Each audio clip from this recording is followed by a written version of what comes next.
risky.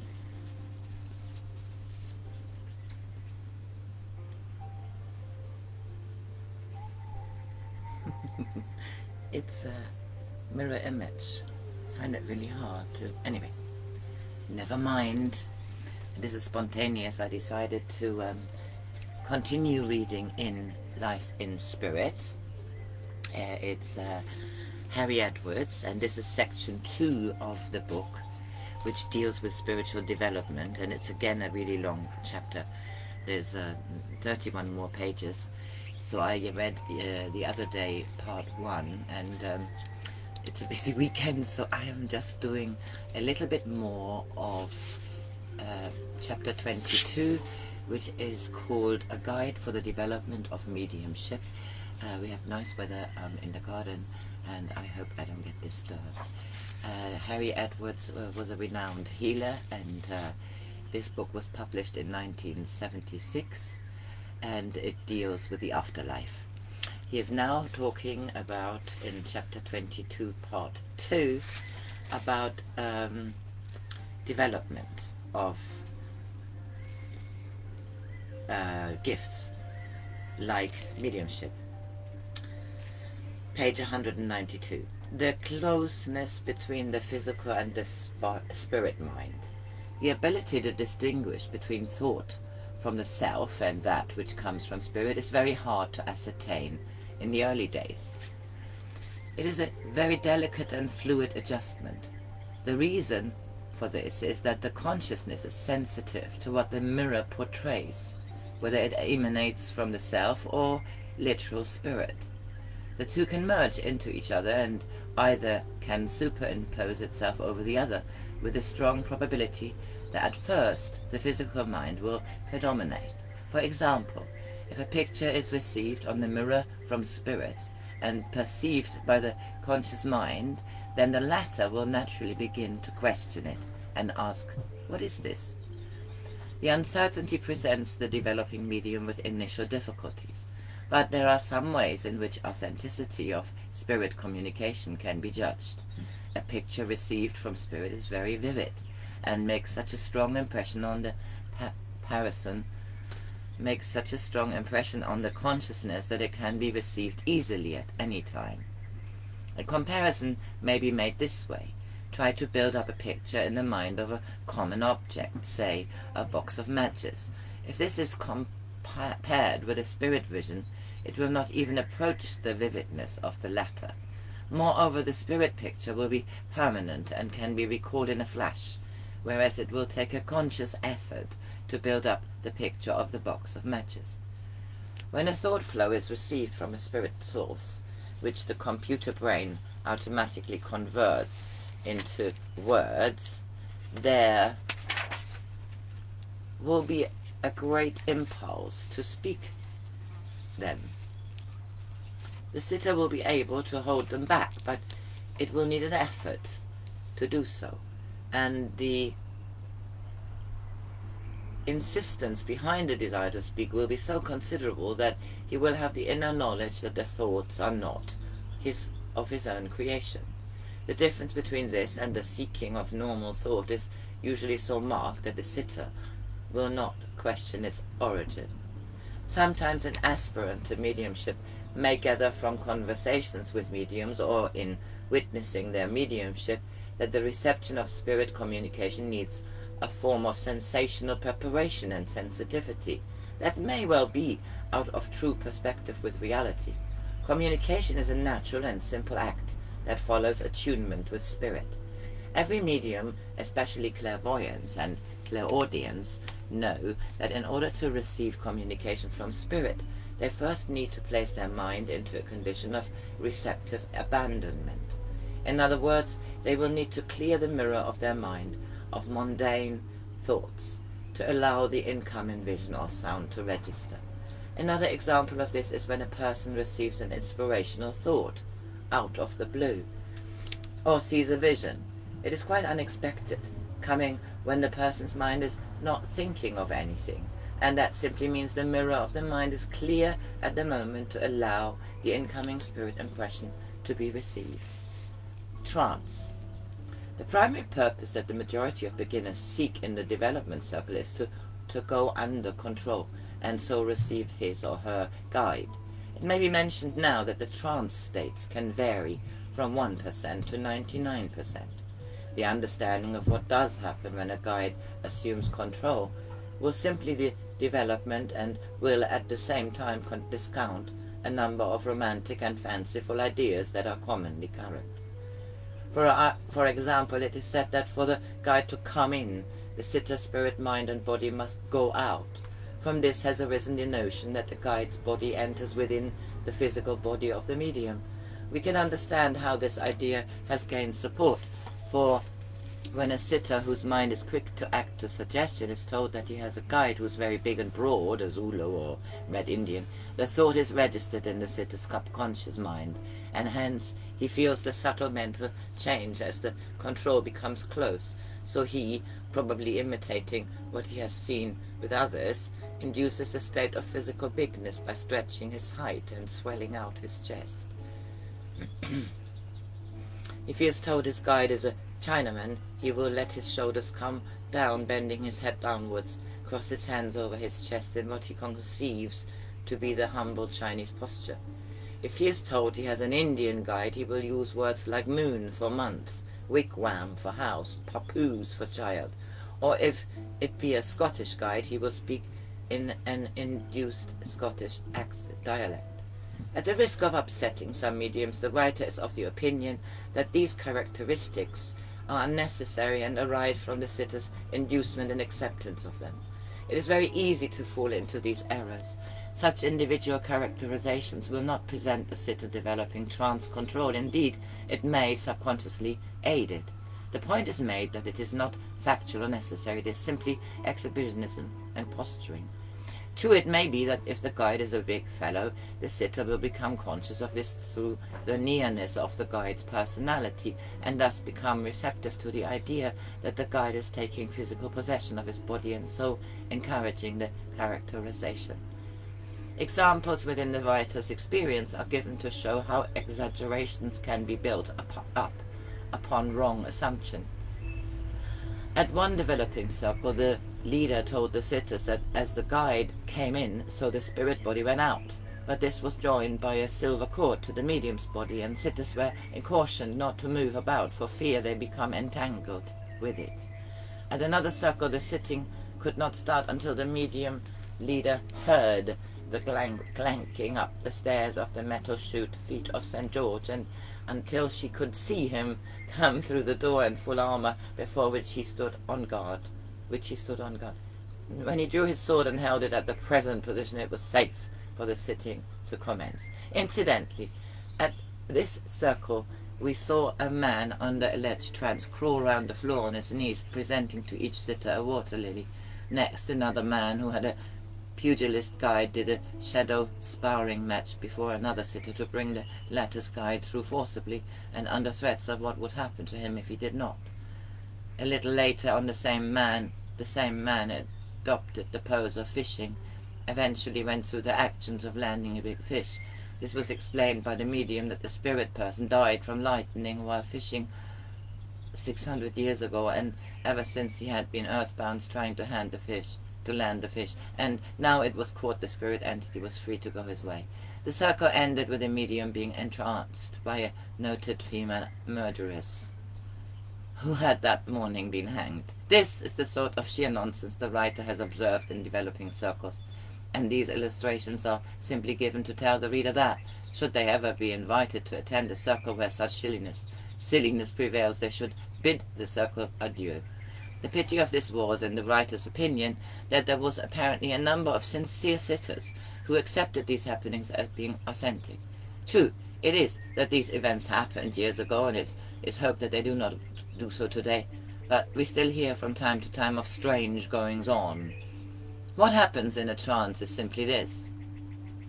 The sitter's mental or organization is taken over by the intelligence of the guide and nothing more. The guide's body, being non-material and of spirit, cannot take over the possession of the sitter's physical body. The guide's control of this medium is purely mental. There is no physical incoming. When the guide takes over the control of the medium's mental organization, he naturally controls the body movement. use of arms and legs, as he takes over the use of the vocal cords. He will also be aware of the sounds via the medium's ears, and is thus able to answer questions. Consider an experience sometimes seen by trance mediumship when speech is given in pidgin English. What happens is this: under a condition of trance control, the guide conveys a thought flow through to the medium's consciousness, where it is translated by the brain into words within the medium's knowledge. It is the medium's mind that translates the thought into pseudo-Indian words. There is no need for a personal, perverted dialect. It is to be thought that an evolved guide possessing great wisdom has need to talk in an ignorant and unlettered way. If other words come properly in English, why should the word wigwam be used for house and the word moon to be used for month? If mediumship is to advance and be true, and the beginner is to take advantage of a more enlightened way of seeking his mediumship, he will avoid the unnecessary dressing up impersonation of dialect. The guide has a distinct personality, and this is conveyed to his medium in the same way that one can, to a lesser degree, be conscious of the personality of a friend. Therefore, it should be that the sitter will express under trance the dignity and deportment reflected through him. But this is very different to debasing the mediumship by pidgin English and puffing out the chest. One also hears the story that with the coming of the guide he cannot speak because he knows no English, and a period of time has to be allowed for him to learn it. This is but another old fishwife's tale. For, as has been shown, the guide does not need to learn words to be said. All he needs to do is to convey the thoughts for the medium's mind, to translate them into words. For the reason that the contact is established by the guide through the medium's mental processes, there is no reason to suggest that the guide must be physically near to his medium. He is able to tune in from afar off, even though the sitter senses his nearness, which is but a matter of appreciation. This sensing of the guide's presence is very real, and it should not be denied or obstructed. He should be welcomed and acknowledged by the sitter, and as the affinity strengthens, so will the sitter's attuned mind become extra alert and sensitive. Breathing may quicken, the rhythm may become faster. This should not be checked, and before long it will soothe down again as the guide announces his presence. The reason for this is not necessarily an occult one. When in normal life we anticipate an unusual event, we find that the heart accelerates and the breathing will quicken, and it may well be that it is the subconscious anticipation of the coming of the guide that induces this. With experience, and the medium becomes accustomed to the contact of the guide, it will be seen that this acceleration of breathing will die away, and this is the mark of a developed medium. The quickened respiration may also present a mental expectation for the guide to take over control, and thus psychologically prepare the medium for this. In the early days, a quickening breathing rhythm should be allowed to carry on until it eases down again. If, however, it becomes stressful, the circle leader should check this in a nice way. As the guide obtains control of the mental equipment, there may also come the desire to stand up and to speak. This is unnecessary, for the guide can use the mind just as easily with the medium sitting in a restful way. Any tendency for the developing medium to stand up and walk about in the circle should be checked, for this so easily leads to silly extravagances, such as admiring pretty beads or a pretty blouse. On the other hand, the medium can insist the coming of the guide by cooperating in a reasoned and common sense way.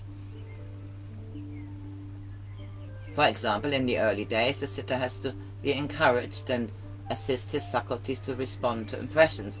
If the desire to speak words come, then he should assist them to come by willing his voice to them. The beginner may feel his throat constricted when the first control is experienced, and the words need to be said, so much so that he finds he cannot get any words out. When this happens, the beginner subconsciously should make the effort to encourage the voice to respond. Once this has been achieved, it will become progressively easier on future occasions. Invariably, the sitter's eyes will be fast closed. He cannot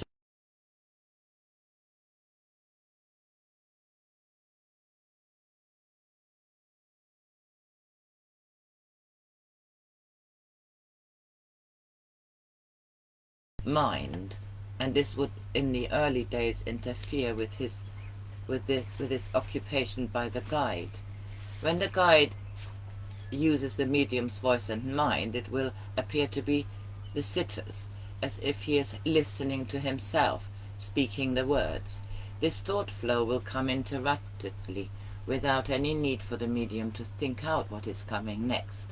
He will know very well when the thought flow has ended, and then he will be ready to prepare for the return of his normality and to gain control of himself.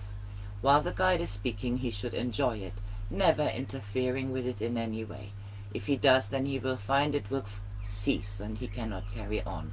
He or she may be conscious of a wrong word being used or mispronounced. As a rule, correction naturally comes, but if it does not, then he should make no effort to interfere with the flow of words. The speech may convey a different characteristic tone than the medium's normal speech. It may be more authoritative, possessing dignity, and this is only what is to be expected, for the guide's personality will be expressed through the mediums when under control. The medium should not try to alter this or to add to it in any way, for that leads to exhibitionism. In the early days, the coming medium will have to master the personal criticism of himself, that is he or she who is speaking and not the guide. He may still desire his consciousness to become blank, to reassure himself, but this cannot be. He will, however, soon realize that the flow of words which come from him in speech are not of his conscious creation. There will be new thoughts, constructions, and new phrases that are not of him.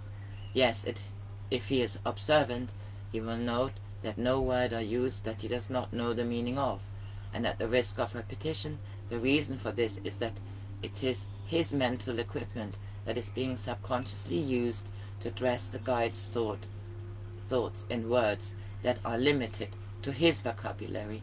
Evidence of this is seen when a poorly developed medium with a Red Indian guide will only use the word moon and papu, wigwam and squaw, because they are the only Indian words he knows. One reads the medium speaking in intelligible foreign tongues of which the medium has no knowledge, sometimes of a remote language.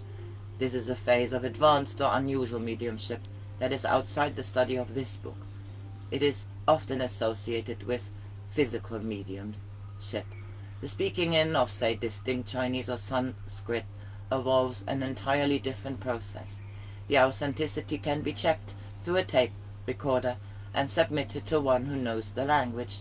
This is far different from the nonsensical jungle jargon that I have heard come through some mediums, for this is often nothing more than nonsense. Every good circle leader will stop this with the instruction that if the guide is truly in possession of the medium's mind, he can use it properly. When trans-medium speaking comes, as has been described, it may be that the medium is conscious of his arms and hands moving to give force and emphasis to the utterances. This too is a natural flowing on from the mind, acting to express the intention of the word by action. It may be guide-directed, it may be the subconscious use of arms by the medium's mind. This should not be interfered with unless there comes undue exaggeration by reason of subconscious excitement. If this takes place, the medium should be given the directive for more orderly conduct on a future occasion. Okay, this is page 199, and I finished part 2 here. Have a lovely Friday. Bye-bye. It's Friday, the 3rd of June, 2022.